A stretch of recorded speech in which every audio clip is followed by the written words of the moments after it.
Hello, good evening class. कैसे हैं सब लोग? हम अपना लेक्चर शुरू करते हैं। काफ़ी लोग हो गए हैं प्रेजेंट। इफ़रा, आप सब लोगों से कांटेक्ट करो, क्यों नहीं बाकी सारे आए हुए। किसी को आवाज़ का कोई प्रॉब्लम आ रहा है या वीडियो का, तो वो मुझे टेक्स्ट में बता दें, ताकि जो भी एरर हो हम उसे देख लें।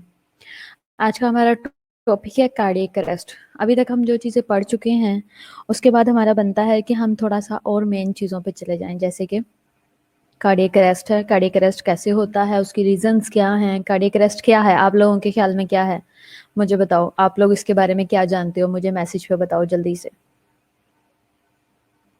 हबीबा, लुबाना, इफ्रा, बाकी कौन कौन है? सहर। जो लोग ऑनलाइन हो वो रिप्लाई करो, और जो नहीं हो वो भी आओ जल्दी।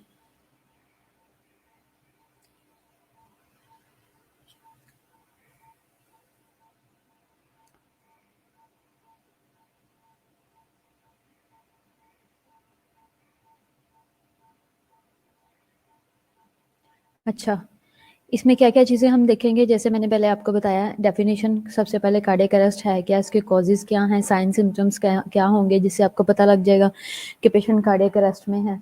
इसके अलावा इसकी जो है वो डायग्नोसिस क्या है, ट्रीटमेंट और मैनेजमेंट कैसे होगी, इसकी कॉम्प्लिकेशन क्या हो सकती है कार्डियक अरेस्ट की, और इसके अलावा जो है वो नर्सिंग केयर प्लान क्या है, और इसकी समरी हम देखेंगे। फर्स्ट ऑफ ऑल क्या है, ऑब्जेक्टिव्स हैं, आप सब लोग अच्छे तरीके से जान पाओगे इसके बारे में।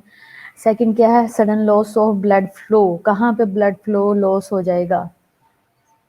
अच्छा, फिर दूसरा क्या है, डेफिनेशन। डेफिनेशन क्या है कार्डियक अरेस्ट की? Cardiac arrest is a condition, इफ्रा आप देखो ध्यान से। Cardiac arrest is a condition in which heart suddenly and unexpectedly stop beating. जब हार्ट बीट करना स्टॉप कर देता है उसे हम कार्डियक अरेस्ट कहते हैं। फिर क्या है, sudden cardiac arrest causes death if it's not treated with minutes, अगर टाइमली नहीं किया जाता, when heart fails to beat. ठीक है। अच्छा, कार्डियक अरेस्ट है जैसे कि इस पिक्चर में शो हो रहा है। अब देखो कि उन्होंने कहा है कि जब हार्ट सडनली बीट करना स्टॉप कर देता है, ठीक है, और अनएक्सपेक्टेडली, किसी को पता नहीं था कि इसका हार्ट आगे काम नहीं करेगा। या और फिर दूसरा क्या है कि जब हार्ट बीट नहीं करता, जब हार्ट जो है वो, अब बेसिकली हार्ट का क्या काम है, हार्ट जब बीट करता है, दिल जब धड़कता है, तो वो अपने साथ पूरी बॉडी के अंदर जो है वो ब्लड सप्लाई कर रहा होता है, प्लस साथ में ऑक्सीजन सप्लाई करता है, और मेन काम करता है पूरी बॉडी का। हार्ट जो है वो एक वाइटल ऑर्गन है, लेकिन जब हार्ट ही काम नहीं करेगा तो जिंदगी आगे नहीं चल सकती। ये नेक्स्ट पिक्चर है जिसमें आप देख रहे हैं कि कार्डियक अरेस्ट क्या है। हार्ट की उन्होंने दो दो हार्ट दिए हुए हैं, दो टाइप्स के दिए हुए हैं, जिसमें एक तरफ हेल्दी हार्ट है जिसमें कंडक्शन हो रही है, और एक अरेस्ट वाला है जिसमें कंडक्शन नहीं हो रही। अब कंडक्शन ये कैसे शो हो रही है, आप इस पिक्चर में देख सकते हो, ध्यान से देखो कि ये जो येलो वाली साइड है ये करंट को शो कर रही है। कंडक्शन हमने हार्ट की क्या पढ़ी थी, एसए नोड से करंट आएगा एवी नोड में, एवी नोड से बंडल ऑफ हिज में, बंडल ऑफ हिज से राइट और लेफ्ट बंडल ब्रांच में, पखंजी फाइबर्स में करंट चला जाएगा। अब करंट का क्या काम होता है? हार्ट को पंप करना, हार्ट को जो है वो कॉन्ट्रैक्ट होने में हेल्प करना। तो जब हार्ट कॉन्ट्रैक्ट होता है तो बीट्स बनती हैं, बीट्स जो है वो ब्लड सप्लाई करती हैं और पूरी बॉडी में ब्लड चला जाता है। अब ये जो सेकंड वाला हार्ट है, सेकंड वाला हार्ट है, इसमें आप देख सकते हैं कि इसमें करंट पास नहीं हो रहा है, ये बिल्कुल ग्रे कलर का है, ठीक है। इसमें हार्ट उस तरीके से पंप नहीं हो रहा जैसे होना चाहिए। अब अरेस्ट में क्या होगा कि पेशेंट वॉक करने गया, एक्सरसाइज करने गया और एकदम से गिर गया, और आसपास जो लोग हैं वो भागे आए हैं, उन्होंने आके देखा इसको क्या हुआ, तो पता लगा कि पेशेंट कार्डियक अरेस्ट में है। जो लोग, जिन लोगों को सीपीआर का पता होता है वो सीपीआर करना शुरू कर देते हैं। कुछ लोग पूछते ही रहते हैं क्या हुआ है, बात सुने बात सुने, जब तक एम्बुलेंस आएगी, जब तक जो है वो जो है वो रेस्क्यू वाले आएंगे, तब तक पेशेंट जो है वो बिल्कुल एक्सपायर हो चुका होता है। और फिर हमारे पास हॉस्पिटल्स के अंदर ऐसे पेशेंट रिसीव होते हैं जिनकी हम बाद में हिस्ट्री लिखते हैं रिसीव्ड डेड, या घर में कुछ काम करते हुए, टीवी देखते हुए, या वॉशरूम में गया और गिर गया। और वो क्या होता है सिचुएशन, वो सब होती है कार्डियक अरेस्ट की, सडन कार्डियक अरेस्ट, जिसमें हार्ट एकदम से बीट करना स्टॉप कर देता है। और क्या होता है कि पेशेंट जो है वो बिल्कुल भी बीट नहीं दे रहा होता, सर्कुलेशन नहीं हो रही होती, ऑक्सीजन सप्लाई नहीं हो रही होती। इसके अलावा इसके कॉजेज क्या हैं? अब कार्डियक अरेस्ट की तो हमने बात कर ली क्या होता है, और हम कैसे पहचानते हैं कि पेशेंट एकदम से गिर जाता है। और जैसे ही पेशेंट, अब जैसे बीएलएस के मैंने आपको एएचए की गाइडलाइन सेंड की थी, इसके बाद हम बीएलएस ही करेंगे, बेसिक लाइफ सपोर्ट, के पेशेंट जो है वो जब सडन गिरा है तो हमने क्या क्या प्रिकॉशंस, क्या हमने काम करने हैं जिससे हमें पता लगेगा कि पेशेंट जो है वो कार्डियक अरेस्ट में है या फिर जो है वो पेशेंट वैसे ही बेहोश हुआ, ठीक है। अब क्या है, सबसे पहला कॉज है वेंट्रिकुलर टेकिकार्डिया। वेंट्रिकुलर टेकिकार्डिया मैंने आपको बताया हुआ है क्या है, इसको हम ईसीजी में भी देखेंगे। वेंट्रिकुलर फिब्रिलेशन, ठीक है, ये दोनों ईसीजी से रिलेटेड है। टेकिकार्डिया क्या है और फिब्रिलेशन क्या है, लेकिन दोनों वेंट्रिकुलर रिदम्स हैं। हाइपरट्रोफिक कार्डियोमायोपैथी, ठीक है। फिर है myocardial infarction, pulmonary thromboembolism, electrolyte imbalance और हाइपोथर्मिया। अब ये सारी जितने भी पॉइंट्स कॉजेज में बताया हुआ है, इसको मैं फर्दर एक्सप्लेन करूंगी आपको। वेंट्रिकुलर फिब्रिलेशन और टेकिकार्डिया क्या है, जैसे कि ईसीजी में शो हो रहा है, वेंट्रिकुलर फिब्रिलेशन है। फिब्रिलेशन में क्या होगा, ये वाली ईसीजी है, टेकिकार्डिया ये है। एक मिनट हो,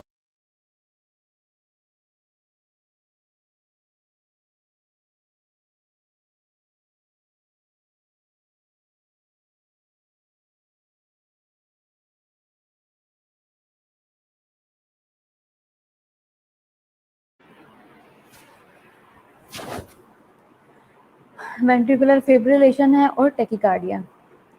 अब देखो जैसे कि ये पिक्चर में शो हो रहा है वेंट्रिकुलर टेकिकार्डिया, मैंने आपको बताया था कि दो तरह के रिदम्स होते हैं, या एट्रियल होते हैं या वेंट्रिकुलर होते हैं, ठीक है।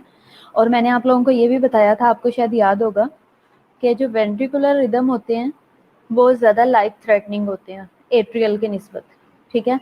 एट्रियल रिदम्स टेकिकार्डिया के कौन कौन से मैंने आपको बताए हैं, वो मुझे मैसेज में बताओ। याद करो मैंने आपको अरिथमियाज कौन से बताए थे जो एट्रियल थे, ठीक है। ये है वेंट्रिकुलर टेकिकार्डिया, जिसमें अब वेंट्रिकुलर टेकिकार्डिया की में और फिब्रिलेशन में क्या डिफरेंस है आप ये नोट कर लो, आपको याद रहेगा। जो वेंट्रिकुलर टेकिकार्डिया है उसमें क्या होता है कि ब्रॉड कॉम्प्लेक्स होते हैं, रेगुलर होते हैं, और 150 से 300 तक, 350 तक इनका रेट होता है, ठीक है। ये भी पल्सलेस एक्टिविटी होती है हार्ट की। फिब्रिलेशन क्या है, फिब्रिलेशन में सबसे पहले इरेगुलर रिदम होता है और नैरो कॉम्प्लेक्सेस होते हैं, ठीक है। ये इन दोनों में डिफरेंस है। ये फिब्रिलेशन का इमेज है, दोनों इमेज फिब्रिलेशन के हैं, ठीक है। आपको जैसे कि पिक्चर में शो हो रहा है कि नैरो कॉम्प्लेक्सेस हैं और क्या है, इरेगुलर हैं। देख रहे हैं आप कि कोई किस शेप में आ रहा है, कोई कितना बड़ा आ रहा है, कोई कितना छोटा आ रहा है, डिस्टेंस कितना आ रहा है। अब इस वाली साइड पे डिस्टेंस ज़्यादा है, आगे कम है, ठीक है, ये इरेगुलरिटी है। जो टेकिकार्डिया है ये रेगुलर है, ठीक है। और दूसरा ये ब्रॉड कॉम्प्लेक्स है, यानी कि बड़े हैं, इनमें आपस में डिस्टेंस भी ज़्यादा है। कॉम्प्लेक्स से आपको शो हो रहा है कि वो थोड़े ज़्यादा ब्रॉड हैं, और ये वाले फिब्रिलेशन के नैरो हैं, ठीक है। ये हो गया ये दो कॉज हो गए, फिब्रिलेशन और टेकिकार्डिया। अब हमने अगला देखा था हाइपरट्रोफिक कार्डियोमायोपैथी, ठीक है। कार्डियो मतलब हार्ट, मायोपैथी का मतलब है मसल्स, पैथी का मतलब है साइज का बढ़ जाना, हाइपर का मतलब है साइज में बड़ा, ठीक है। तो ये हार्ट की इन्होंने नॉर्मल, और अब जैसे ये पिक्चर में शो हो रहा है नॉर्मल हार्ट क्या है और हाइपरट्रॉफिक हार्ट क्या है। इस पिक्चर में आप देख रहे हो जो लेफ्ट साइड पे है कि जो नॉर्मल हार्ट है उसके वेंट्रिकल्स जो है वो बिल्कुल नॉर्मल है, एट्रियाज बिल्कुल नॉर्मल है, ठीक है। लेकिन जो हाइपरट्रॉफिक है, जैसे कि आपको नाम से शो हो रहा है, उसमें क्या होगा कि जो एलवी है, लेफ्ट वेंट्रिकल है, वो अपने साइज से बढ़ गया हुआ है, ठीक है, और उसके साइज भी बढ़ गया हुआ है, ठीक है। इसी तरह जो सेकंड पिक्चर है उसमें क्या है कि राइट एट्रियम और वेंट्रिकल्स दिखाए हुए हैं, लेफ्ट एट्रियम और वेंट्रिकल्स दिखाए हुए हैं। लेकिन जो हाइपरट्रॉफिक है उसमें जो एलवी है वो एनलार्ज है। एनलार्ज होने का नुकसान है ये है कि आप देख सकते हो कि एलवी ने मसल्स तो अपने बढ़ा लिए हैं, लेकिन उसके दरमियान की जो स्पेस है जहाँ पे ब्लड ने एक्यूमुलेट होना होता है वो कम हो गई है। जैसे कि ये इस पिक्चर में आपको लेफ्ट वाली में शो हो रहा है कि जो नॉर्मल हार्ट है उसमें काफ़ी ज़्यादा स्पेस है जहाँ पे ब्लड एक्यूमुलेट होता है और फिर पुश होता है पूरे हार्ट में एलवी से। मैंने आपको बताया था कि एलवी का बहुत इंपॉर्टेंट रोल है ब्लड सर्कुलेशन में, क्योंकि सारा हार्ट का फंक्शन होने के बाद ब्लड जो है वो आ जाता है एलवी में, और एलवी जो है वो एओर्टा से पूरी बॉडी में पुश कर देता है। तो एलवी में जब स्पेस कम होगी तो जब प्यूरिफाई होकर ब्लड आएगा पल्मोनरी, जब एट्रिया से लेफ्ट वेंट्रिकल में आएगा प्यूरिफाई होने के बाद, तो एलवी में जितनी स्पेस होगी उतना ब्लड आएगा और उतना ही पूरी बॉडी के अंदर पुश होगा, ठीक है। तो यहाँ पे आप पिक्चर में जैसे शो हो रहा है कि एट्रियाज की स्पेस ज़्यादा है, लेफ्ट वेंट्रिकल की स्पेस कम है, ठीक है। तो ये बहुत बड़ा इशू है। और दूसरा ये कि जब हार्ट अपने साइज में बहुत ज़्यादा बढ़ गया है तो उसकी एक्टिविटी भी उससे जो है वो कम हो गई है, और हार्ट की एक्टिविटी भी पहले से इफेक्टिव हुई है। अच्छा, पल्मोनरी, एक हमने फोर्थ रीजन पढ़ी थी, कॉज पढ़ा था कार्डियक अरेस्ट का, पल्मोनरी थ्रोम्बोलिज्म, यानी कि थ्रम्बस बन जाता है पल्मोनरी आर्टरी के अंदर। अभी आर्टरी है जो कि ब्लड सर्कुलेशन दे रही थी लंग्स को भी, ठीक है, और हार्ट को भी। तो इसमें क्या हुआ है कि क्लोट हो गया हुआ है, और क्लोट जो है वो बहुत बड़ा एक प्रॉब्लम है कार्डियक अरेस्ट का। फिर एक और चीज़ है हाइपोथर्मिया। हाइपोथर्मिया का है कि बॉडी टेम्परेचर का लेस देन नॉर्मल हो जाना और बहुत ज़्यादा नॉर्मल में चले जाना, माइनस में, या फिर आप या ऐसी सिचुएशन में जो पेशेंट के लिए लाइफ थ्रेटनिंग है।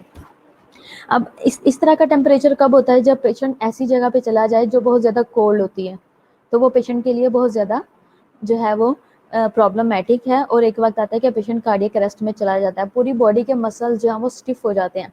क्या होता है, फर्स्ट ऑफ ऑल क्या होता है कि ब्रेन पे इफेक्ट होता है और पेशेंट इरेशनल बिहेव करना शुरू कर देता है, स्पीच स्लर्ड हो जाती है, ठीक है, सही तरीके से लफ्ज़ नहीं बोल पाता। जैसे सर्दी में हम कहते हैं ना मेरे से तो बोला भी नहीं जा रहा, जब हम बहुत ज़्यादा ठंड में जाते हैं।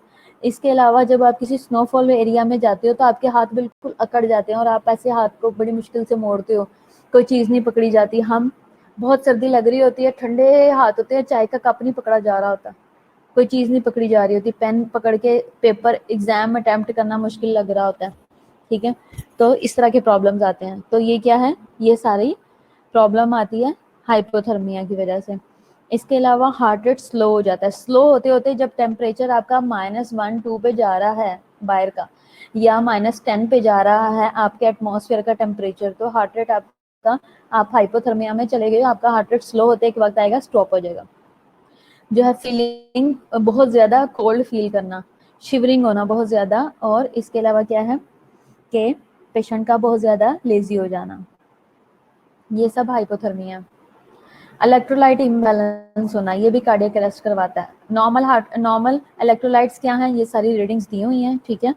अगर इन रीडिंग्स में अगर जैसे सोडियम लेवल है, जब वो बहुत ज़्यादा कम होगा तो भी अरेस्ट करवाएगा, जब बहुत ज़्यादा होगा तो भी। पोटेशियम है, पोटेशियम का भी जो है वो ईसीजी के ऊपर पोटेशियम अगर कम या ज़्यादा होता है वो भी अरिथमिया करवाता है, ठीक है। इसी तरह कैल्शियम है, कार्बोनेट है, और इसके अलावा मैग्नीशियम है, फॉस्फेट है, ये सब चीज़ें हार्ट रेट पे और ईसीजी कॉम्प्लेक्सेस पे इफेक्ट करती हैं। इलेक्ट्रोलाइट बैलेंस रहना बहुत इंपॉर्टेंट है हार्ट के नॉर्मल फंक्शनिंग के लिए। इसके रिस्क फैक्टर्स क्या हैं? स्मोकिंग है, जैसे कि हमने पहले एक हमने एक लास्ट लेक्चर में पढ़ा है, एमआई में पढ़ा है, इस्केमिक हार्ट डिजीज में पढ़ा है, स्मोकिंग कॉज करवाता है हार्ट डिजीजेस को। हाँ, स्मोकिंग से जब प्लेक फॉर्मेशन हो जाती है, कोलेस्ट्रॉल जमना शुरू हो जाता है आर्टरीज के अंदर, वेन्स के अंदर, तो उसकी वजह से हार्ट अटैक होता है, इस्केमिक हार्ट डिजीज होती है। सेकेंडरी कॉज है ये, रिस्क फैक्टर है ये हार्ट डिजीज का। तो जब स्मोकिंग की वजह से हार्ट डिजीज हो गई है तो पेशेंट उसकी वजह से कार्डियक अरेस्ट में चला जाता है। लैक ऑफ फिजिकल एक्सरसाइज, हमारे जो आजकल सोसाइटी में चल रहा है कि पेशेंट लोग जो हैं वो जंक फूड ज़्यादा खाते हैं, ऑयली चीज़ें ज़्यादा खाती हैं और बैठे रहते हैं। ऑफिस वर्क वाले हैं वो जो मर्जी कुछ खाना बाहर से खाया, कुछ भी खाया, और सारा काम बैठने वाला है और फिजिकल एक्सरसाइज कम है। ऑफिस में रहे, बहुत ज़्यादा हेक्टिक काम किया लेकिन बैठ के चेयर पे, और उसके बाद घर गए और सो गए, जब उठे तो फिर कुछ हैवी फूड खाया और फिर उसके बाद फिर सो गए, और यही रूटीन महीनों से सालों से चलती आ रही है। तो ये क्या है, ये लैक ऑफ फिजिकल एक्सरसाइज है जो कि कन्वर्ट हो जाती है बाद में पेशेंट को हार्ट डिजीजेज में और ब्लड सर्कुलेशन में प्रॉब्लम क्रिएट करती है। और ये सब रीज़न क्या करती हैं, ओबेसिटी करवाती हैं, आगे क्रॉनिक डिजीज़ में हार्ट डिजीज़ करवाती हैं और डायबिटीज़ वगैरह कॉज करती हैं, और फिर ये आगे जाके फर्दर रिस्क फैक्टर बनते हैं कार्डियक अरेस्ट के। इसी तरह फैमिली हिस्ट्री, अगर फैमिली हिस्ट्री में आपके किसी फैमिली मेंबर को सडन कार्डियक अरेस्ट हुआ है तो बाकी सारे लोग भी रिस्क पे हैं, क्योंकि अगर कार्डियक अरेस्ट हुआ है तो उसके पीछे हार्ट डिजीज़ रीज़न होगा। ओबेसिटी है, स्मोकिंग है। साइंस एंड सिम्टम्स इसके क्या हैं, लॉस ऑफ कॉन्शियसनेस, जब पेशेंट कॉन्शियस नहीं होता तो उससे आइडिया हो जाता है। आपने कभी नोट किया होगा कि पेशेंट, आपने मूवीज में भी देखा होगा, जब पेशेंट नीचे गिर जाता है तो सबसे पहले क्या करते हैं, नाक के पास ऐसे हाथ रख के देखते हैं कि पेशेंट सांस भी ले रहा है या नहीं, चेस्ट राइज हो रही है या नहीं लेटे हुए पेशेंट की। अगर चेस्ट राइज हो रही है तो इसका मतलब है ब्रीथ कर रहा है, अगर ब्रीथ कर रहा है तो इसका मतलब है हार्ट भी चल रहा है। लेकिन एक होती है ब्रीथ वो, जो कि आपने अक्सर देखा होगा जब पेशेंट कार्डियक अरेस्ट में जाते हैं तो पेशेंट जो है वो गैस्प कर रहा होता है। तो इन चीज़ों को आपने नोटिफाई करना है कि ये कौन सा है, किस टाइप का है। लेकिन पेशेंट कॉन्शियस अनकॉन्शियस भी हो गया है और जो है कैरोटिड भी देखी और वो भी नहीं आ रही है, तो इट्स मीन के पेशेंट कार्डियक अरेस्ट में गया। पेशेंट की ब्रीदिंग जो है वो रैपिड होगी, शैलो होगी और लीडिंग टू एपनिया होगी। तेज तेज तो सांस ले रहा होगा लेकिन सुपरफिशियल होगा, और साथ में आपको फील होगा कि पेशेंट जो है वो ऑक्सीजन की डेफिशिएंसी में भी जा रहा है। एब्सेंट ऑफ हार्ट साउंड्स, हम पल्स पकड़ के देखते हैं फौरन से और पल्स हमें फील नहीं होती। पल्स की जो लेमैन होते हैं वो ज्यादातर पल्स पकड़ते हैं। बेसिकली होना ये चाहिए कि आपकी वार्ड में भी कोई पेशेंट सडन कार्डियक अरेस्ट में जाता है तो हम उसकी कैरोटिड चेक करते हैं और या फिर फेमरल आर्टरी चेक करते हैं। अब कैरोटिड और फेमरल क्यों करते हैं, मैंने आपको एक लेक्चर में भी बताया हुआ है। इसलिए करते हैं क्योंकि ये आर्टरीज जो हैं इनका ये जो है वो लार्ज आर्टरी है, हमारी बॉडी में लार्जेस्ट है, फेमरल है और कैरोटिड है। और जब पेशेंट कोलैप्स होता है, जब पेशेंट कार्डियक अरेस्ट में जाता है तो सारी जो जितनी भी बॉडी की वेसल्स हैं वो बिल्कुल कोलैप्स हो जाती हैं, और जो ये दो आर्टरीज हैं इनके अंदर फिर भी कुछ पल्सेशन होती है। कैरोटिड में भी, कैरोटिड है ये, और फेमरल में ग्रोइन के पास, तो वहाँ पे कुछ ना कुछ सर्कुलेशन हो रही होती है जिससे हम फील कर सकते हैं। बाकी सारी आपने देखा होगा जब पेशेंट कोलैप्स होता है तो पेशेंट को आईवी लाइन पास नहीं होती। जैसे ही हमारे पास पेशेंट आता है इमरजेंसी में या कहीं से भी, तो हम सबसे पहले पेशेंट को आईवी लाइन पास करते हैं। आईवी लाइन क्यों पास करते हैं कि अगर पेशेंट कोलैप्स हो गया तो बाद में हमें वेन नहीं मिलेगी, वेन ढूंढना मुश्किल हो जाएगा। ठीक है, हार्ट रेट एब्सेंट होगा, वही कोल्ड क्लैमी स्किन होगी, स्किन बिल्कुल कोल्ड होगी। ठीक है, और स्वेटिंग भी होगी, और क्या होता है, बीपी एकदम से लॉस हो जाएगा। अब पेशेंट जो अरेस्ट में जाता है उसका यूरिन स्टूल भी बीच में निकल जाता है, आपने कभी फील किया होगा, पेशेंट पास कर देता है। और दूसरा ये कि जो आईवी लगी होती है वो भी उखड़ना शुरू हो जाती है क्योंकि स्किन कोल्ड भी होगी और क्लैमी भी होगी, यानी कि उसके ऊपर स्वेटिंग भी है और आईवी लाइन की स्टिकिंग उतरना शुरू हो जाती है। डायग्नोसिस हम कैसे करेंगे, यूजुअली डायग्नोज हम करते हैं क्लिनिकली। ठीक है, ईसीजी से उस पर वी फीब या वी टैग तो नहीं आ रहा, लैक ऑफ कैरोटिड और पेरिफेरल पल्सेस जो हैं वो बिल्कुल एब्सेंट तो नहीं है, कम तो नहीं है। 60 to 70% जो होते हैं ना वो रिलेटेड टू हार्ट डिजीज होता है और शॉक से होता है। ठीक है, और इसके अलावा क्या है, ईसीजी है, और आप देख सकते हो कि हम किस तरीके से ये जो है इनके पास लेडी बैठी हैं ये पल्स चेक कर रही हैं। कैरोटिड देख रही हैं। अच्छा, कैरोटिड चेक करने का एक स्पेसिफिक तरीका है। कैरोटिड आर्टरी जब आप चेक कर रहे हो तो आप एक टाइम में एक साइड से चेक करोगे और 2 to 3 फिंगर्स के साथ आप चेक करोगे। पूरा बहुत ज़्यादा प्रेशर नहीं दोगे और हल्का सा रखोगे और आप देखोगे कि स्टर्नोक्लॉइडो मसल जो है उसके साथ बिल्कुल कैरोटिड आर्टरी गुजर रही होती है और आपने बिल्कुल 2 to 3 फिंगर्स से आपने प्रेस करके चेक करना है। बहुत ज़्यादा प्रेशर नहीं देना, ठीक है। और आपने अगर राइट साइड पे बैठे हो तो आपने राइट साइड से अपने राइट हैंड से देखना है, ठीक है। और दोनों साइड से नहीं देखेंगे एट अ टाइम, इसलिए कि वेजोवेगल रिफ्लेक्ट होता है और उससे पेशेंट की पल्स आ भी रही हो तो कार्डियक अरेस्ट में जा सकता है। इसके अलावा इसकी मैनेजमेंट क्या होगी? अब आपने एक पेशेंट देखा है जो कि फ्लोर पे गिर गया अचानक से, या आपके साथ ही है कोई, ठीक है, और वो एकदम से गिर गया, वॉशरूम गया था वापस आ रहा है तो जमीन पे एकदम से गिर गया, तो आप एज अ नर्स क्या करोगे? भागे जाएंगे, पेशेंट को देखेंगे, सबसे पहले साथ ही जाते साथ ही पल्स देखी है, रिस्पांस देखा नहीं है, शाउट किया, चीजें मंगवाई, क्रैश कोड ले आओ, एम्बो बैग ले आओ, और फिर क्या किया कि पेशेंट का सीपीआर शुरू कर दिया। सीपीआर में आप क्या करोगे? फर्स्ट मैनेजमेंट है सीपीआर, कार्डियो पल्मोनरी रिससिटेशन। और जब सीपीआर कर रहे हो तो सीपीआर में इंपॉर्टेंट चीज है कि आपने कैब को फॉलो करना है। मैंने आपको अमेरिकन हार्ट एसोसिएशन की गाइडलाइंस भेजी थी जिसमें चेंजेस हुई हैं, मॉडिफाई हुई हैं 2015 में, उसके अकॉर्डिंग अभी ये कैब बन गया CAB।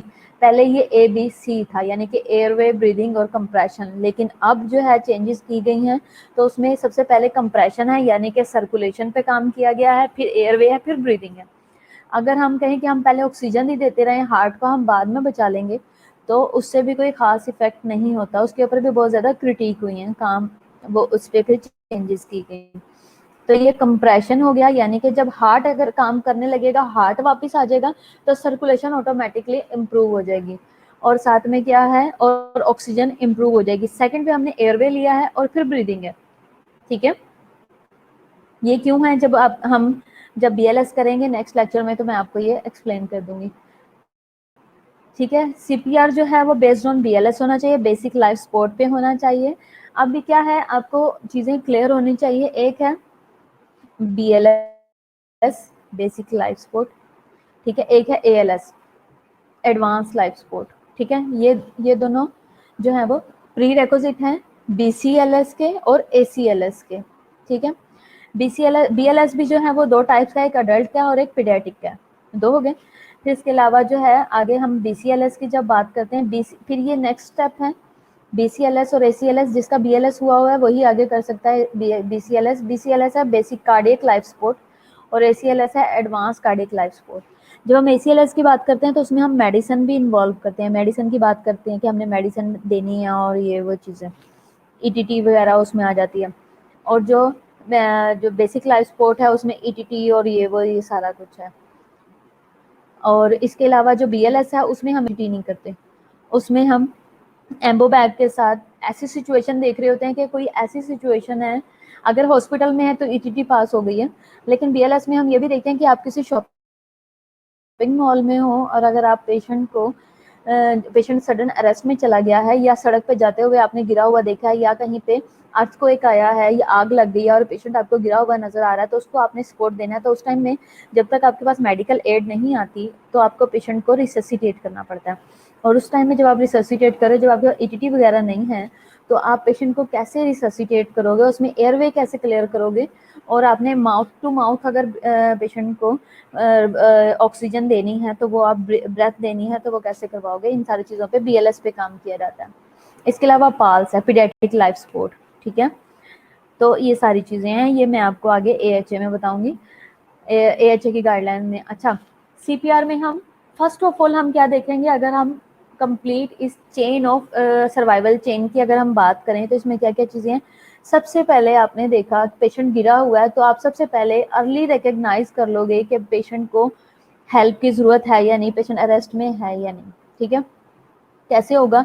पेशेंट गिर गया, आपने पेशेंट को शाउट किया, बुलाया, बात सुने, आंखें खोले, नहीं रिस्पॉन्स दिया, आपने पल्स देखी, पल्स का कोई रिस्पॉन्स नहीं है, पल्स वीक है, आपने फ़ौरन से कॉल की 1112 पे, हमारी जो हेल्पलाइन है, कि पेशेंट फलान फलान जगह पे गिर गया है, आप जल्दी से आ जाएं। और जैसे ही आपने कॉल की, फ़ौरन अगला स्टेप क्या करना है, आपने पेशेंट को अर्ली CPR करना है। आपने जब कंफर्म कर लिया कि पेशेंट की का हार्ट रेट नहीं आ रहा, तो इट्स मीन पेशेंट को ज़रूरत है सीपीआर की। तो आपने क्या करना है, सीपीआर अर्ली स्टार्ट कर देना है। क्यों? To buy time. To buy time का मतलब है कि आपने उस टाइम को, उस टाइम में वो इतना इम्पोर्टेंट टाइम है कि आपने वो टाइम खरीद लिया है, आप इसको ये समझें। क्योंकि मैंने आपको एमआई में बताया था, मायोकार्डियल इन्फेक्शन की मैनेजमेंट में बताया था कि मिनट मतलब मसल्स, जितना टाइम वेस्ट होगा उतने ही मसल्स हार्ट के वेस्ट होंगे। तो आपने उस टाइम को ज़ाया नहीं होने देना। अगर आपके पास हेल्प आ जाती है, अगर आपके पास सीपीआर करते हुए हेल्प आ जाती है, 1112 वाले आ जाते हैं, तो आपने क्या करना है, पेशेंट को शॉक देना है, अर्ली डिफिब्रिलेट करना है, ताकि हम रीस्टार्ट कर सकें हार्ट को। ठीक है। और इसके बाद क्या है, पोस्ट रिससिटेशन केयर दोगे to restore quality of life. अगर आपने पेशेंट को डिफिब कर दिया है, हार्ट रेट वापस आ गया है, तो अगला काम आप क्या करोगे, पेशेंट को मेडिसिन अटैच करवा दोगे, जो कि आपके पास जो फर्स्ट एड आएगी वो आपकी हेल्प करेंगे, या जिस तरीके से भी होगा हॉस्पिटल ले जाके आपने फ़ौरन से पेशेंट को मेडिसिन प्रोवाइड करवा देनी है। ये है चेन ऑफ सर्वाइवल। डिफिब्रिलेशन क्या है, ठीक है, आपको पता होना चाहिए। जो हम पेशेंट को डिफिब्रिलेट कर रहे हैं, तो मैनेजमेंट में सबसे पहला क्या था, CPR. First of all CPR था। सीपीआर किस पे होना चाहिए, एएचए की गाइडलाइंस पे होना चाहिए, बीएलएस पे। नेक्स्ट इसके बाद क्या था, आपने पेशेंट को डिफिब्रिलेट करना है, तो वो किस तरीके से होगा। डिफिब्रिलेशन का तरीका ये है कि हम जब हम बाहर किसी जगह पे होते हैं तो हम एईडी यूज करते हैं, ऑटोमेटेड, ठीक है, इलेक्ट्रिक डिफिब्रिलेशन। ठीक हो गया। हम एईडी यूज करते हैं। एईडी में ये होता है कि एक पोर्टेबल मशीन है, ठीक है। पोर्टेबल मशीन में क्या होता है कि उसके साथ वायर अटैच की होती है, जैसे कि ये शो हो रहा है, वायर अटैच है, लेकिन इसके साथ ऑर्डिनरी जो पैडल हैं, जैसे कि जिनको हमने ऐसे पकड़ा होता है, मूवीज में आपने देखा है, रियल लाइफ में देखा, आपकी वार्ड्स में भी होंगे डिफिब्रिलेटर, तो उनके जो पैडल्स होते हैं हमने हाथ से पकड़ा होता है, उन पे जेल लगाते हैं, चेस्ट पे रखते हैं और हम इस तरीके से प्रेस करके करंट पास करते हैं। ऐसे ही है ना, आपने देखा होगा। लेकिन जो एईडी होता है उसमें ये होता है कि जो हमने वायर अटैच किया उसके साथ डिस्पोजेबल पैड लगे होते हैं, जेल वाले पैड्स होते हैं, वो डिस्पोजेबल होते हैं। हम इनको चेस्ट के साथ अटैच कर देते हैं, एक हम एपेक्स पे रख लेते हैं, ठीक है, और एक हम स्टर्नम पे रख देते हैं। जब हम जैसे कि हम इसको अटैच करते हैं तो जो वो है डिफिब है, उसके ऊपर रिदम आना शुरू हो जाता है, और जो डिफिब्रिलेटर की मशीन है वो डिटेक्ट कर लेती है कि इसको शॉक की ज़रूरत है या नहीं, डायग्नोज करती है कि शॉक इज़ रिक्वायर्ड या शॉकेबल रिदम है, तो आपने साइड पे हो जाना है, मशीन ऑटोमेटिकली करंट पास कर देगी। ठीक है। जैसे कि हम, ये एईडी है, ये आया, आपने अटैच किया, आप एकदम साइड पे हो गए, मशीन ने डिटेक्ट किया कि शॉक की ज़रूरत है, मशीन ने शॉक डिलीवर कर दिया। मशीन ने जब देखा है कि इसको क्या चल रहा है, उसके अकॉर्डिंग शॉक डिलीवर कर देगी। ठीक है। और क्या होता है कि जब आप खुद से शॉक कर रहे हो तो आपने मैक्सिमम ऑफ द डिफिब आपने जॉल सेट करने हैं। ठीक हो गया। और जैसे ही आपने शॉक दे दिया है, शॉक के फौरन बाद अगला स्टेप क्या होता है, आपने सीपीआर करना होता है। आपने फौरन से पेशेंट को सीपीआर करना है। सीपीआर क्यों करना है, मैंने आपको लास्ट टाइम एक लेक्चर में बताया था कि जब हम पेशेंट को शॉक देते हैं तो उससे हार्ट एकदम सीज हो जाता है। ठीक है, हम हार्ट को बिल्कुल सीज करवा देते हैं। अब शॉक क्यों देना पड़ रहा है, बेसिकली शॉक हम इसलिए दे रहे हैं कि हार्ट रेट जो है वो ओवर एक्टिविटी कर रहा है। ठीक है। पेशेंट अरेस्ट में मैंने क्या कहा, किन वजूहात से जाता है, वेंटिकुलर टेकिकार्डिया और वेंटिकुलर फिब्रिलेशन की वजह से भी जाता है। ये पल्सलेस एक्टिविटी है, पेशेंट की पल्स, हार्ट बहुत ज्यादा काम कर रहा है लेकिन पंप नहीं कर रहा, हार्ट सिर्फ थ्रिल कर रहा है इस तरीके से, क्योंकि एक टाइम में 150 से 300 तक इस तरीके से जल्दी जल्दी जल्दी जल्दी थ्रिल कर रहा है, लेकिन पंप करके पूरी बॉडी में पल्स नहीं भेज रहा, पूरी बॉडी में सर्कुलेशन नहीं हो रही। तो जब पल्स नहीं आ रही है तो इट्स मीन के सर्कुलेशन भी नहीं हो रही है, तो इस वजह से ये दोनों रिदम पल्सलेस एक्टिविटी कहलाते हैं। अब आपने क्या करना है कि जब शॉक देना है तो शॉक देने की भी रीजंस होती हैं। एक आपने पल्सलेस एक्टिविटी में देना है, दूसरा एसिस्टली में देना है। ठीक है, जब कार्डियक अरेस्ट में है पेशेंट, तो एसिस्टली में भी अगर पेशेंट या पेशेंट के अटेंडेंट डिमांड करते हैं। बेसिकली हार्ट क्या करता है, जब हार्ट बहुत ज़्यादा पंप कर रहा है और पंप नहीं कर रहा, थ्रिल कर रहा है, और हम शॉक देंगे ना, तो वो जो उसका रिदम चल रहा है जो कि इफेक्टिव नहीं है, वो रुक जाएगा एक टाइम के लिए। जब वो रुक जाएगा, शॉक नहीं, सिर्फ उसको रोकना है। अब हमने हार्ट को वापस कैसे लाना है, जैसे ही आपने शॉक दिया उसके फौरन बाद आपने सीपीआर स्टार्ट कर देना ताकि हार्ट वापस से पंप करना शुरू कर दे। तो जो सीपीआर है वो बेसिकली हार्ट को वापस लाने के लिए है। तो सीपीआर बहुत इंपॉर्टेंट है करना। मेडिकेशन इसके लिए क्या है, अगली मैनेजमेंट है मेडिकेशन। सबसे पहली मैनेजमेंट क्या थी, CPR. CPR according to BLS होना चाहिए। अगला था डिफिब। डिफिब के बाद क्या है, मेडिकेशन। मेडिकेशन में हम क्या देते हैं, एट्रोपिन और एड्रेनालिन और अमाइड्रोन। अमाइड्रोन हम देते हैं एट्रियल फिब्रिलेशन के लिए, और इसके अलावा जो टेकिकार्डियाज होते हैं उनके लिए। एड्रेनालिन और एट्रोपिन हम देते हैं जब हार्ट रेट स्लो होता है तब देते हैं। और इसके अलावा क्या है, मैकेनिकल वेंटिलेशन। ठीक है, जैसे कि इस पिक्चर में शो हो रहा है, एंडोट्रिकल ट्यूब पास कर दी, ठीक है, नेजोगैस्ट्रिक ट्यूब पास की हुई है, मैकेनिकल वेंटिलेशन है। ठीक है, नर्स इसके लिए पीरियडिकली चाहिए जो हर वक्त पास रहे, 1 hourly, half hourly vital science और मॉनिटरिंग करती रहे। ठीक, एयर फ्लो होती रहती है इन और आउट से। ठीक है, हम जो अटैच करते हैं, जितने भी ट्यूबिंग्स हम अटैच करते हैं वेंटिलेटर के साथ, सर्किट हम अटैच करते हैं, सर्किट की दो पाइप्स होते हैं, एक इन का होता है और एक आउट का होता है। ठीक है, जब पेशेंट ब्रीथ करता है तो वो इनहेल भी कर रहा होता है और एक्सहेल भी कर रहा होता है। जो सर्किट के दो पाइप्स होते हैं वो बेसिकली इनहेल और एक्सहेल करवा रहे होते हैं। Exhale air flows away from the patient, वो बाहर जाती है जैसे कि एरोज में शो हो रहा है। दो दो पाइप हैं वेंटिलेटर के, ये सर्किट के। एरो एक तरफ जो है वो ऑक्सीजन ले जा रहा है, ईटीटी के थ्रू जा रही है, इनहेल हो रही है, और दूसरी वाले पाइप से जो है वो एक्सहेल हो रही है, जैसे कि ये पिक्चर में शो हो रहा है। वेंटिलेटर है, आपने सबने वेंटिलेटर होप सो देखे होंगे। वेंटिलेटर पे पेशेंट है, ईटीटी पास है, कंफर्टेबल पोजीशन में साफ सुथरा लेटा हुआ है। बेसिकली क्रिटिकल केयर ऐसे पेशेंट्स के लिए है जो मैं आपको लास्ट टाइम पढ़ा चुकी हूँ। ऐसे पेशेंट्स का आपने माउथ वॉश करवाना है। ईटीटी पास है लेकिन आपने साइड्स पे से पेशेंट को माउथ वॉश कराना है और ओरल सक्शन भी करनी है, और टंग को, माउथ को लुब्रिकेट रखना है। अगर ड्राई हुआ तो क्रैक होगा और डैमेज होगा। और जैसे ये है इन पिक्चर्स में शो हो रहा है, डॉक्टर, थर्ड वाली जो पिक्चर है जहाँ पे एरो है, इसमें आप देख सकते हैं डॉक्टर जो है वो एयर एंट्री चेक कर रहा है। जब पेशेंट को ईटीटी पास है, पेशेंट वेंटिलेटर पे है, तो उसकी एयर एंट्री जो है वो पीरियोडिकली चेक करना बहुत इंपॉर्टेंट होता है। आप हर शिफ्ट में जब भी पेशेंट ले रहे हो तो एयर एंट्री जरूर चेक करो।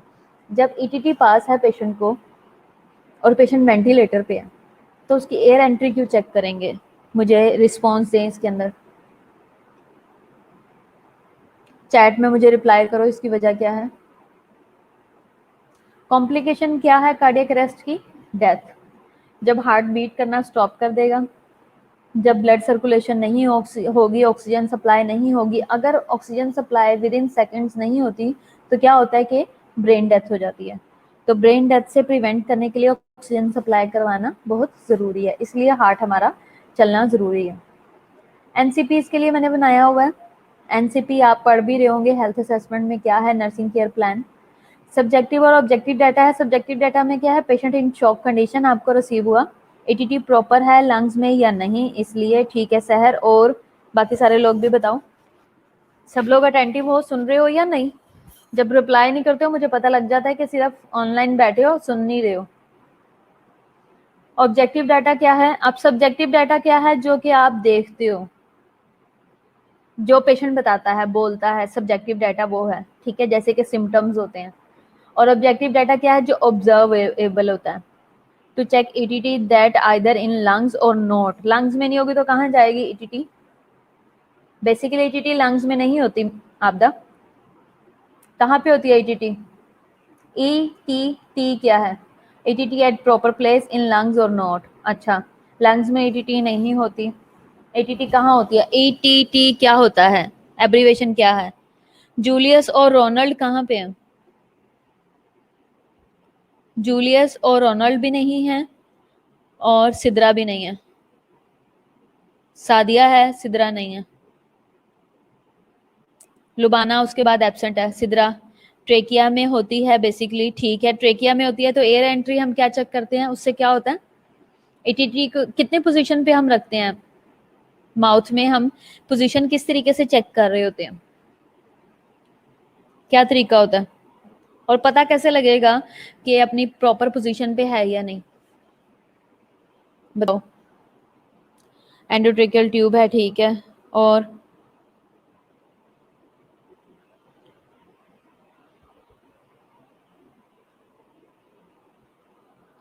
और कैसे पता लगता है?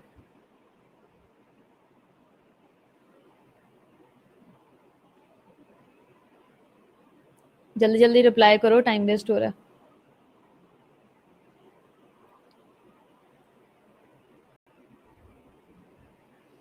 अच्छा, एटीटी जो है वो बेसिकली होती ट्रेकिया में है, लेकिन आपने देखा है कि ट्रेकिया से जब लंग्स का इस तरीके से ट्री बनता है तो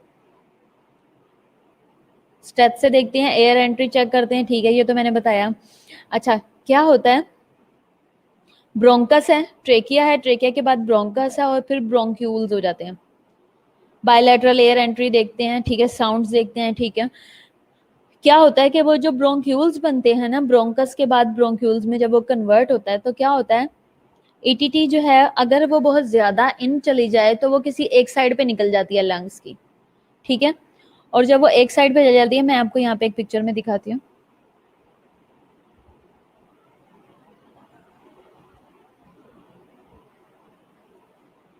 एक मिनट आप लोग रुको जरा।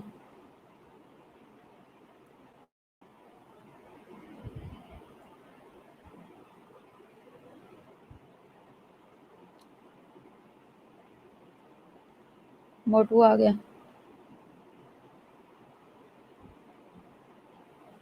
अच्छा, ये जैसे लंग्स हैं, ठीक है। ये क्या है, ट्रेकिया है, ब्रोंकस है, ये आगे ब्रोंक्यूल्स में जब कन्वर्ट हुआ तो ईटीटी बेसिकली जो है वो यहाँ तक रहती है। ये पिक्चर में शो हो रहा है आप सबको, ईटीटी यहाँ तक रहती है। अगर ज्यादा अंदर चली जाए तो किसी एक साइड पे निकल जाएगी, या राइट साइड पे या लेफ्ट साइड पे, ठीक है, जब ज्यादा अंदर इंसर्ट हो जाएगी तो। और जब ज्यादा अंदर जाएगी तो किसी एक साइड पे, सपोज लेफ्ट साइड पे चली गई है, तो क्या करेगी कि वो सारी जो एयर है वो सिर्फ लेफ्ट साइड पे जा रही है, वो राइट साइड पे नहीं जाएगी, ठीक है। और जब राइट साइड पे नहीं जाएगी तो दूसरा लंग जो है वो कोलैप्स हो जाएगा, ठीक है। तो इस वजह से दोनों साइड्स पे एयर एंट्री देखते हैं कि दोनों लंग्स प्रॉपरली काम कर रहे हैं या नहीं, दोनों में एयर एंट्री है या नहीं, बेसिकली इसका पर्पस ये होता है। और एटीटी हमें पता कैसे लगती है कि प्रॉपर जगह पे है या नहीं। अडल्ट की ईटीटी आपने अक्सर देखा होगा, जब ओवर लेते हैं तो ईटीटी जहां पे टाई की होती है उसको ऊपर थोड़ा सा मूव करके उसको देखते हैं किस स्पेस पे है, माउथ से जब इस तरीके से ईटीटी जा रही होती है तो वहां पे नंबर आता है 20 और 22। एटीटी आप सबने देखी हुई है कि एटीटी जो है वो होती है नंबरिंग वाली होती है, प्री मार्क्ड उसकी नंबरिंग हुई होती है।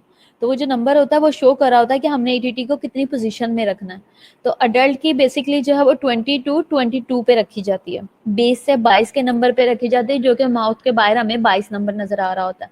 इससे एक आइडियल साइज हमें पता है कि इसके लंग्स में, इसके ट्रेकिया में ये कहाँ तक जा रही होगी और लंग्स में कितनी कहाँ किस लेवल तक एयर एंट्री दे रही होगी, ठीक है। क्लियर हो गया सबको, कोई कंफ्यूजन? आज आप लोगों ने नई बात सीखी है, ऐसे ही है ना। ये है जैसे, ये इसको ईटीटी पास है, ये आप देख रहे हो, ये इसकी ईटीटी है। तो ये जो साइड की एयर साइड बनी हुई है, यहाँ पे प्री मार्क्ड एंट्री है, ये जो ईटीटी जा रही है इसके ऊपर एंट्री है, नंबर है, उससे पता लग जाता है कि इस वक्त कहाँ पे है, किस पोजीशन पे पड़ी हुई है। और इसकी जो कॉम्प्लिकेशन है वो डेथ है। एनसीपी के बारे में मैं आपको बता रही थी, नर्सिंग केयर प्लान है, ठीक है। एनसीपी रिपीट कर दें, ठीक है। सब्जेक्टिव डाटा है, वो क्या होता है कि जो सिम्टम्स होते हैं जो कि पेशेंट खुद बताता है, सब्जेक्टिव डाटा वो होता है, और ऑब्जेक्टिव वो होता है जो ऑब्जर्वेबल होता है, जो हम देखते हैं, ठीक है। सब्जेक्टिव में क्या होता है, पेशेंट इन शॉक कंडीशन है, ठीक है। और ऑब्जर्व हमने क्या किया, ऑब्जर्व किया कि ब्रेथलेसनेस है, बीपी भी लो है, पल्स भी लो है और नील है, ठीक है। असेसमेंट हमेशा दो टाइप्स की होती है, एक ऑब्जेक्टिव और एक ऑब्जेक्टिव होगी। शॉर्टनेस ऑफ ब्रेथ, इसकी डायग्नोज हमने की, शॉर्टनेस ऑफ ब्रेथ है, बीपी लेस और पल्स लेस है, ये डायग्नोज हो गया। ये नहीं हम कहेंगे कार्डियक अरेस्ट में आया या एमआई में आया, हम एकदम से डायग्नोज नहीं करेंगे। शॉर्ट टर्म गोल है, आगे जब हम प्लान करते हैं तो दो टाइप का होगा, एक शॉर्ट टर्म होगा और एक लॉन्ग टर्म होगा। शॉर्ट टर्म में क्या आएगा, ठीक है, A B C D E हम उसको देंगे, ऑक्सीजन देंगे, एंटी अरिथमिक ड्रग्स दे देंगे, इसके अलावा ट्रीट करेंगे उसके जो भी कॉज हैं। कॉज क्या क्या है, पल्स लेस है, तो डॉक्टर कहेंगे कि सीपीआर चल रहा है, साथ में एट्रोपिन और एड्रेनालिन, एसओबी में आया ऑक्सीजन लगा दो, प्रॉप अप कर दो, ठीक है। और आपको पता है कि अगर ये डायग्नोज्ड है ऑलरेडी, हार्ट डिजीज का है, तो क्या करेंगे, एंटी इस्कीमिक भी दे दो, लोड कर दो जल्दी से। अनकॉन्शियस है, हेपरिन दे दो, ठीक है, आइसोबेट, जो भी चीज लगाने की जरूरत है वो लगा दो। और क्या करेंगे, सीपीआर करेंगे, डिफिब्रिलेट करेंगे, मेडिसिन देंगे, ये सारी चीजें हम आगे प्लान में करके करेंगे।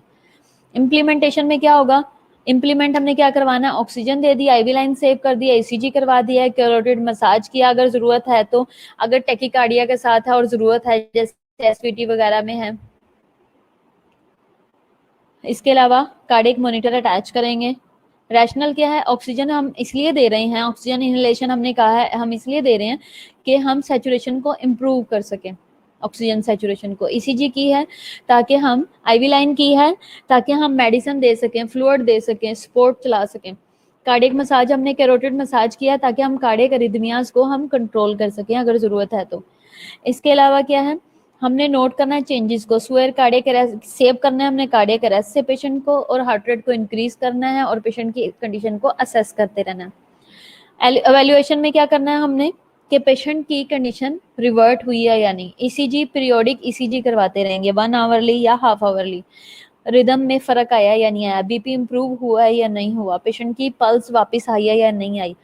पेशेंट कार्डियक अरेस्ट से वापस आ गया लेकिन पल्स बहुत वीक है, तो हम क्या करेंगे, डॉक्टर कहते हैं आइनोट्रोपिक सपोर्ट लगा दो। आपने डोपाडेब्यूटा अटैच कर दिया, डॉक्टर ने कहा कि चेस्ट इसकी क्लियर है, आप इसे 1000 दे दो, 1000 फ्लूइड दे दिया, ठीक है।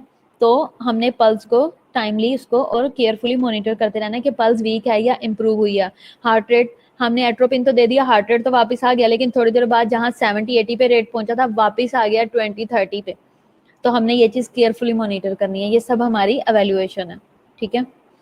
समरी क्या है, early recognition of the patient होना चाहिए, जो भी एट रिस्क पे है, एयरवे ब्रीदिंग और सर्कुलेशन प्रॉब्लम कैन कॉज जो है वो कार्डियो रेस्पिरेटरी अरेस्ट करवा सकता है। आपने एबीसीडी अप्रोच को रिकग्नाइज करना है और ट्रीट करना है पेशेंट को at risk of cardio respiratory arrest में जो होते हैं। ये रेफरेंसेस हैं, आप ये देख सकते हैं। इसके अलावा आपके पास बुक अवेलेबल है आपके इनाम दानिश की, आप कार्डियक अरेस्ट में से रिलेटेड आप सारा चीज़ें उसमें से आप देख सकते हो, और कोई क्वेश्चन हो तो आप मुझे पूछ सकते हैं। आपके पास मेरा नंबर भी है, और आप इसके अलावा हमारा जो गूगल क्लासरूम है आप उस पर क्वेश्चन कर सकते हो। अभी हमारे पास 7 मिनट्स हैं, किसी ने कुछ पूछना है तो पूछ सकता है।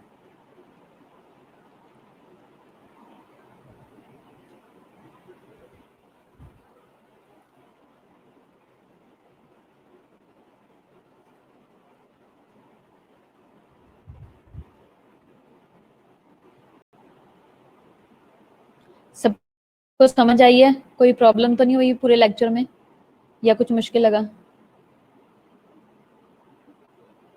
किसी किस्म की कोई प्रॉब्लम? इसको मैंने शॉर्ट लेक्चर को इसलिए बनाया कि आप इजीली समझ सको, ठीक है। अब हमने, मैम ईसीजी बिल्कुल भी नहीं आती मुझे। ईसीजी आपको ऐसे नहीं आएगी, ये थोड़ी थोड़ी चीज़ें आप साथ साथ देखते जाओ, फिर इसके बाद हमारा ईसीजी का लेक्चर भी है। मैंने, आपने देखा है कि मैंने आपको गूगल क्लास पे एडवांस में आपको मैंने एक लेक्चर भेजा है ईसीजी इंटरप्रिटेशन का, ठीक है। वो मैंने आपको इसलिए भेजा है कि आप उसे पढ़ो, ठीक है। आप उसे पढ़ो और उसे डाउनलोड करके आपके साथ जो सीनियर्स हैं या टीचर्स हैं, क्योंकि अभी हमारी फेस टू फेस क्लास नहीं हो रही, अभी हमारी डिस्टेंस क्लास हो रही है, ठीक है, ऑनलाइन क्लासेस हो रही हैं, तो इस पे वो चीज़ एक्सप्लेन करना थोड़ा सा मुश्किल है। आपको मटेरियल दे दिया गया, वो बेसिक ईसीजी है, आप उसे डिस्कस कर सकते हो अपने सीनियर्स के साथ, डॉक्टर्स के साथ, और आप उस पे से थोड़ा सा पढ़ सकते हो। थोड़ा थोड़ा भी देखोगे तो आपको ईसीजी समझ आना शुरू हो जाएगी। और पेशेंट आपके पास जब भी आते हैं आप उनकी ईसीजी जरूर देखो, डायग्नोज के साथ मैच लाजमी करो, ठीक है। और इसके अलावा ईसीजी वाला जो लेक्चर भेजा है उसे ध्यान से पढ़ो, ठीक है। और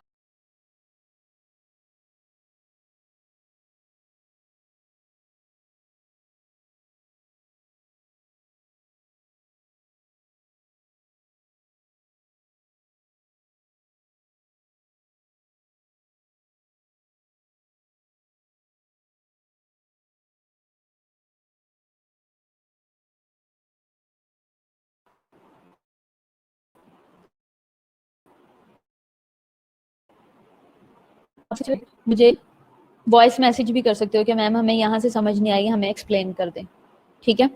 जब आप मुझे बोलोगे तो मैं आपको उसका रिप्लाई कर दूंगी, वॉइस मैसेज पे भी कोई इशू नहीं है। तो इसके अलावा हम जूम पे अपना लेक्चर स्टार्ट करते हैं, जिसपे इसी तरह वीडियो क्लास होगी और आप साथ साथ सीख लोगे और हम सब लोग कंबाइन उसको उस पर ऑनलाइन हो जाएंगे, ठीक है। उस पर आप लोग भी बोल सकते हो, आप मुझसे क्वेश्चन कर सकते हो, ठीक हो गया। चलो ओके, गुड लक। इस लेक्चर को आप रिवाइज ज़रूर करना है, मैंने ये भी अपलोड कर दिया है, और अच्छे तरीके से इसको पढ़ लेना, ठीक है। खुदा हाफिज़।